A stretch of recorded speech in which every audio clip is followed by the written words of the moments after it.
देख रहे हैं एग्जाम टूर। अभी जो शिक्षक भर्ती है क्या समय से लिया जाएगा, क्या इसमें अब जो आने वाले समय में एग्जाम होगा यानी टीआरई 4 में उसमें डोमिसाइल लागू किया जाएगा, पारदर्शिता को लेकर क्या किया जा रहा है इस पर भी चर्चा करेंगे। एज रिलैक्सेशन मिलेगा या नहीं मिलेगा, पूरक रिजल्ट पर क्या होगा, सिलेबस किस तरीका से रहेगा इस बार, बहुत सारा जो आपका प्रश्न है पूर्व में जिस तरीका से बीपीएससी टीआरई 1 टीआरई 2 में हुआ है उसका क्या होगा, किस तरीका से होगा, उसमें जो पूरक रिजल्ट दिया गया उन पर सब कुछ बातचीत करेंगे, इसलिए वीडियो अंत तक देखिएगा। सर आपका स्वागत है एग्जाम को। जी बहुत बहुत धन्यवाद सर। अब लगता है कि जो टीआरई 4 है अगस्त में बोला गया था वो नहीं हो पाएगा, विलंब हो जाएगा या टीआरई 3 इससे पहले ले लिया जाएगा? हालांकि अगर देखा जाए तो अगस्त में होगा अथवा नहीं कुछ भी कहना मुश्किल है, क्योंकि जब 3 दिन में स्टेट का एग्जाम ले सकती है प्री नोटिस पर तो कुछ भी यहाँ संभव है। अब सवाल ये उठता है कि अब टीआरई 3.0 कब तक एग्जाम होगी, इस पर बहुत कुछ निर्भर करेगी। आप यूं समझिए 0 ही होगा तो अगस्त में कैसे संभव हो पाएगा, लेकिन इस पर हम इसलिए टिप्पणी नहीं करेंगे कि आगे देखा जाएगा जो भी परिस्थितियां बनेगी। अभी कुछ भी बिहार के संदर्भ में संभव है, इसलिए कर तमाम अभ्यर्थी टीआरई 4.0 का अगर तैयारी करते हैं तो अगस्त ही मान करके चलें, आगे जो भी होगा देखा जाएगा। पारदर्शिता को लेकर क्या कहिएगा? बड़ा सा सवाल है कि हालांकि देखा जाए तो जो परिस्थितियां बनी है किसी भी सूरत में गवर्नमेंट अपनी प्रतिष्ठा को बचाने की कोशिश करेगी, क्योंकि ये जो किरकिरी हुई है सरकार की तो अब जांच जो बैठाई है तो हर लेवल पर जांच परख करके ही आगे का काम स्टार्ट करेगी सरकार। इसलिए उम्मीद आप रख सकते हैं यहाँ के संदर्भ में। ये बात बोलना भी कि नहीं ही होगा मेरे ख्याल से अतिशयोक्ति होगी, इसलिए कर आप उम्मीद ही कर सकते हैं। डोमिसाइल का लगातार टीआरई 1 से लेकर टीआरई 1 में दिया गया, फिर हटा दिया गया, टीआरई 2 में भी मांग रहा, टीआरई 3 में भी मांग रहा, और 4 की बारी है। क्या लग रहा है डोमिसाइल लागू हो जाएगा या नहीं? वास्तविक रूप से आप देखें 90% स्टेट में 10% अदर स्टेट के लिए रिजर्वेशन दिया है 90% स्टेट में, तो और बिहार इस मामले में थोड़ा ज्यादा ही उदार हो गई है। आप थोड़ा सा इसका जो विंडो सिस्टम है इसका थोड़ा सा और आप संकीर्ण करते, 20% आप दे देते, ये ओपन पूरी तरीके से आप कर दिए हैं तो यहाँ पर ज्यादा दिक्कत है, क्योंकि स्टूडेंट ठगा हुआ महसूस कर रहे हैं इस मामले में कि अपने बेरोजगारी बिहार में चरम पर है, बाहर वाले को मौका दे रहे हैं। क्योंकि बिहार के अभ्यर्थी भी बाहर जाते ही हैं, इसलिए ये गवर्नमेंट का डिसीजन है, क्या करती है। सर जिस तरीका से एग्जाम हुआ था आरक्षण को लेकर, खासकर महिला आरक्षण को लेकर बहुत सारा प्रश्न उठा था, उस पर आपका क्या विचार? नहीं, इसमें तो मेरे ख्याल से गड़बड़ियां हुई है। जिस तरीके से आप देखेंगे कि टीजीटी पीजीटी टीचर के लिए 35% रिजर्वेशन बिहार के महिलाओं के लिए सुरक्षित है, और प्राइमरी 1 to 5, 6 to 8 के लिए 50% रिजर्वेशन, और टीआरई 1 का जिस तरीके से रिजल्ट आया, टीआरई 2 खास करके जिस तरीके से रिजल्ट दिया गया, तो ये बड़ा सा प्रश्न चिन्ह इसके पहले के चेयरमैन या संबंधित अधिकारी पर उठता है कि बाहर की महिलाओं के बिहार के जनरल फीमेल का जो कैटेगरी का स्पेशल सीट था उसमें कैसे उन लोग को फाइट करने दिया गया, एक बड़ा सा सवाल है। आप विकलांग कैटेगरी का आप देख लीजिए, विकलांग कैटेगरी का कितना हाई कट ऑफ रहा। बिहार के विकलांग कैंडिडेट 5 बहाली हुआ तो 12 कैंडिडेट अदर स्टेट के, इस तरह का आंकड़ा आपको लगातार देखने को मिल जाएगा।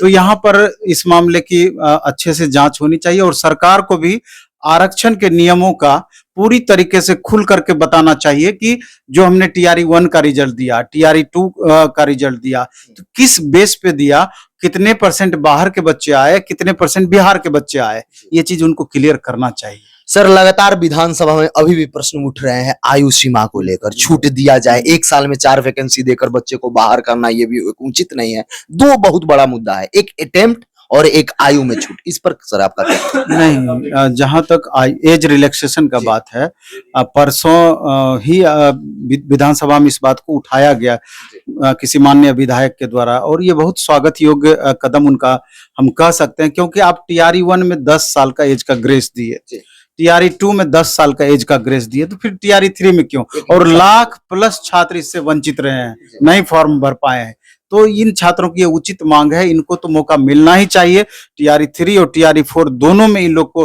फिर से अपीयर कराना चाहिए इन छात्रों को। अब जहां तक अटेम्प्ट का सवाल है तो ये बड़ा मुद्दा है। जिस तरीके से आप सक्षमता वाले में देखे 5 अटेम्प्ट दिया गया, तो गवर्नमेंट को अब समय आ गया है, इस पर डिसीजन ले लेना चाहिए। कम से कम 5 अटेम्प्ट तो देना ही चाहिए। हम तो कहते हैं कि अटेम्प्ट ही समाप्त कर देना चाहिए।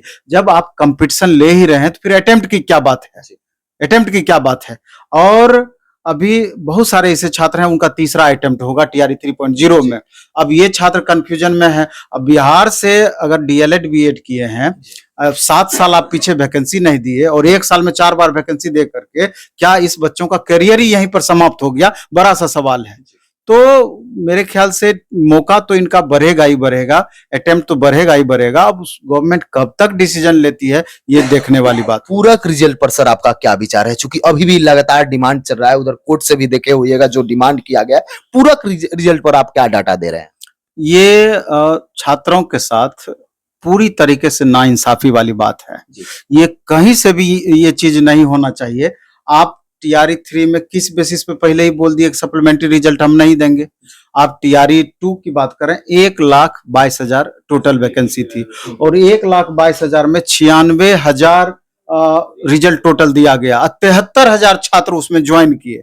73,000, 49,000 सीट तो आप ऐसे ही खाली करवा लिए और 14,000 समथिंग सप्लीमेंट्री रिजल्ट देने की बात है। खुद चेयरमैन बोले थे, मुख्यमंत्री जी भी बोले थे इस पर, और बाद में बात को वापस ले लिया गया कि अब लेट हो गया है, अगर अभी हम रिजल्ट देते हैं तो मामला कोर्ट के अधीन चला जाएगा। तो आखिर इसके लिए ये छात्र दोषी हैं जिनका कि टाई ब्रेकर में मामला फंस गया। उन छात्रों का क्या है? उनका तो कंफर्म होना ही चाहिए था। वही कल्याण विभाग में दिया गया। ये छात्रों के साथ पूरी तरीके से अन्याय है। और यहाँ आप देखिए ना, बिहार के संदर्भ में हर मामले कोर्ट में पहुंचते हैं। पहले हर मामला कोर्ट में पहुंचता है, अब कोर्ट जाकर के फाइनल डिसीजन देती है। तो यहां तक तो आप मजबूर कर दिए। क्या इससे बिहार की छवि खराब नहीं हो रही है? सर एक बहुत बड़ा प्रश्न है, 7 साल के बाद वैकेंसी दिया गया और 1 साल में 4 वैकेंसी कर दिया गया। 1.5 साल ही मान ले। फिर आगे जो बीएड कर रहे हैं, जो डीएलएड कर रहे हैं, क्या उनको भी 7 साल वेट करना पड़ेगा या उनको लगातार वैकेंसी मिलेगी? अब आप इस बात को देखिए कि कितना गंभीर ये प्रश्न है कि आप पिछले 7 साल वैकेंसी नहीं दिए और 1 साल में 4 वैकेंसी का घोषणा आप कर दिए। 3 तो हो गया, 4था अगस्त में संभावित है। अब इस बीच में जो बीएड और डीएलएड छात्र कर रहे हैं, उनको अब ये चीज लग रहा है, जो कि कहीं ना कहीं सत्य भी साबित हो सकता है, कि जब इतनी वैकेंसी का पिटारा खोल करके सारा आप समाप्त ही कर दिए, तो क्या गारंटी है कि आगे तुरंत वैकेंसी टीआरई 5 आएगा, टीआरई 6 आएगा? उनको अब लग रहा है कि किसी भी सूरत में फिर अगले पंचवर्षीय योजना यानी 5 साल के बाद ही वैकेंसी संभव हो पाएगा। तो हम लोग तो कहीं ना कहीं इस बीच में बीएड किए, डीएलएड किए, अब तो हम कहीं के नहीं रहे। तो निश्चित रूप से इन छात्रों के साथ अन्याय है, एकदम अन्याय है। और जो परिस्थितियां बनी हैं, कुछ दिन पहले हम कहीं पढ़े थे कि सेंट्रल गवर्नमेंट चूंकि 60% अनुदान प्राइमरी एजुकेशन में देती है, 40% राज्य सरकार लगाती है। अब यहाँ पर ये भी बातें चल रही है कि धीरे धीरे करके सेंट्रल गवर्नमेंट इससे अपना हाथ पीछे करने की ओर अग्रसर है। तो निश्चित रूप से अब इतनी टीचर की बहालियां हो गई है, अब एक पेमेंट का बड़ा इशू आगे चल करके बनने वाला है। तो जब ये सारा इशू क्रिएट होगा तो नई वैकेंसी की फिर बातें कहाँ आएगी? तो ये बहुत डराने वाली स्थिति है। सर अब विद्यार्थी क्या करेंगे? तैयारी करना है, जो विद्यार्थी तैयारी कर रहे हैं, ये सब बात से इतर थोड़ा सा देखें, तैयारी के लिए उनको क्या आप कहिए? नहीं, हम तो ये कहना चाहते हैं कि टीआरई 3.0 भी जो कैंसिल हुआ है, अब 90% आप होप रखें कि जून लास्ट या जुलाई में होगा। और अभी टीआरई 4 मान करके चलें, अगस्त की ही बातें जो कैलेंडर में दिया गया है। उससे पहले अब एक और सवाल उठता है कि एस्टेट वाले कैंडिडेट को लेकर के, इतना पहले आपने एस्टेट का फॉर्म भराया, वाजिब रूप से तो इन लोग को टीआरई 3 में फाइट करना चाहिए था, लेकिन परिस्थिति आपने समाप्त कर दिया इन छात्रों का। तो अब टीआरई 4 में ये देंगे। तो हम उन छात्रों को सबसे पहले कहना चाहते हैं, एस्टेट वाले को, कि जो कि 2 से 2.5 लाख कैंडिडेट हैं, कि आप टीआरई 4 की तैयारी में अच्छे से लगें, क्योंकि बहुत कम संभावना है कि बहुत ज्यादा समय आपको मिलेगा इसके लिए। एग्जाम आपका मई जून में कभी भी ले लेगा, कभी भी ले लेगा। और टीआरई 4 अगर अगस्त में ले लेगा तो आपके पास तो बिल्कुल समय ही नहीं देगा आपको तैयारी करने का। और टीआरई का लेवल हमेशा से एस्टेट का लेवल से ज्यादा रहा है। अगर स्टूडेंट टीआरई के लेवल से तैयारी करते हैं तो एस्टेट में उनको बहुत ज्यादा दिक्कत ऐसे भी नहीं होना है। तो इसलिए तमाम वैसे छात्र को हम कहना चाहेंगे कि अभी से स्टेट टीआरई के लिए आप अच्छे से लग जाएं। और टीआरई 3 वाले को भी कहना चाहते हैं कि आप तैयारी पहले से किया हुआ है, पढ़ा हुआ है, और जो भी कमियां आपकी रह गई है टीआरई 3 में अपना बेस्ट दें। टीआरई 4 में भी खुदा न खास्ते अगर टीआरई 3 में आप नहीं कंफर्म कर पाते हैं सीट, तो टीआरई 4 में 100% ये आपका काम करेगा। और जो टीआरई 4 का दोबारा से लग रहे हैं तो टीआरई 3 में भी उससे मदद मिलेगा। इसलिए टीआरई 3 वाले कैंडिडेट को खास करके हम कहना चाहते हैं कि रेगुलर बेसिस पर आप प्रैक्टिस मोड में बने रहें। टीआरई 3 1 to 5 6 to 8 का क्वेश्चन आपके सामने है। 9, 10, 11, 12 का टीआरई 2 का क्वेश्चन, टीआरई 1 का क्वेश्चन आपके सामने है। उसको आधार बना करके सब्जेक्ट बाय सब्जेक्ट अलग प्रैक्टिस करें और वीक में कम से कम 2 प्रैक्टिस आप फुल सिलेबस का करें। इससे आपको बेहद फायदा होगा। और प्लेटफॉर्म में भी अगले सप्ताह से मंडे से हम स्पेशल स्टार्ट करने वाले हैं सब्जेक्ट वाइज 40 क्वेश्चन का टेस्ट। 40 क्वेश्चन में मैथ का 40 क्वेश्चन अलग होगा, साइंस का 40 क्वेश्चन का ऑफलाइन टेस्ट अलग होगा, उसके बाद हिस्ट्री का 40 क्वेश्चन, पॉलिटी का 40 क्वेश्चन, ज्योग्राफी का 40 क्वेश्चन, हिंदी का 40 क्वेश्चन, इंग्लिश का 40 क्वेश्चन डेली। और इसका डिस्कशन अपना यूट्यूब चैनल पर होगा। और ये ऑनलाइन मोड में भी होगा, ऑफलाइन मोड में भी होगा। प्लेटफॉर्म बाय नवीन कुमार सिंह ऐप है, उस पर भी होगा। और उसके पहले इसी सैटरडे से 150 क्वेश्चन का फुल सिलेबस का टेस्ट ऑफलाइन ऑनलाइन दोनों मोड में जाएगा। प्लेटफॉर्म ऑनलाइन टेस्ट अपना ऐप है जिस पर टेस्ट हम लोग लेते हैं, तो उस पर सुबह 7 से 9 टेस्ट और शाम में 6:30 से 8:30 टेस्ट, 2 टाइमिंग टेस्ट का रहेगा शनिवार और रविवार को। ये छोटी छोटी चीजें करके गंगा किनारे कब करिए? गंगा जैसे ही डेट कंफर्म हो जाएगा फिर गंगा किनारे टेस्ट चलेगा। हाँ, तो इसलिए करके अधिक से अधिक प्रैक्टिस करके परफॉर्मेंस को कंटिन्यू रखा जा सकता है, मेंटेन रखा जा सकता है। जो भी व्यूअर एग्जाम टूर पर पहली बार आए हैं चैनल को सब्सक्राइब कर लेंगे। अगर कोई सुझाव हो यानी शिक्षक विद्यार्थी को तो कमेंट सेक्शन में जरूर कमेंट करेंगे। जय हिंद।